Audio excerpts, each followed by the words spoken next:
As the death toll continues to rise, anger and frustration is growing among the families of the victims and the missing, who want to know who is to blame for this man-made disaster.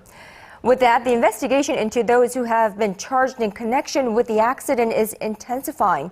For more on this, we connect live to our Kwon Soa at the news center. Soa, the operator of the Sewol-ho ferry is being looked into very carefully and is under suspicion of a number of illegal activities and actions.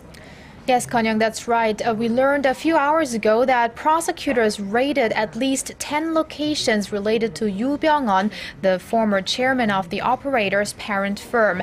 They include his home and a church he founded.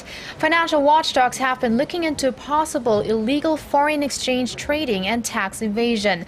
The National Tax Service launched a special probe Tuesday into 4 firms that are closely related to the ferry's operator Cheonghye-jin Marine Company and imposed travel bans on 30 related personnel. The Yoo family was banned from traveling out of the country this past Sunday.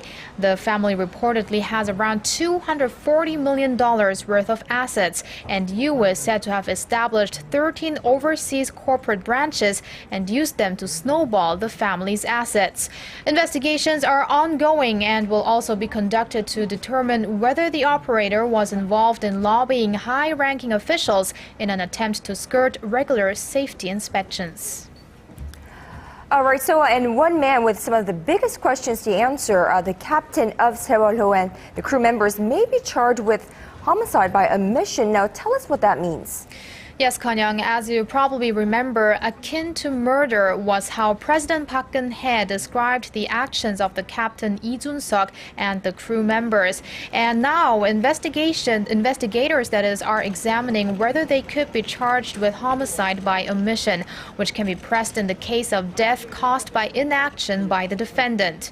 The joint investigation of prosecutors and police, as well as the Justice Ministry, said on Tuesday they will inspect the legal principles. Captain Lee is currently charged with 5 offenses. They include negligence and violating ship crew law, which requires the crew to remain on the vessel until all passengers escape. Now, to be charged with murder by omission, it will have to be determined that Lee and/or the crew members were willfully negligent, meaning that although they didn't intend to kill the passengers, they didn't care whether they lived or died. This was Kwon Soa reporting live from the Arirang News Center.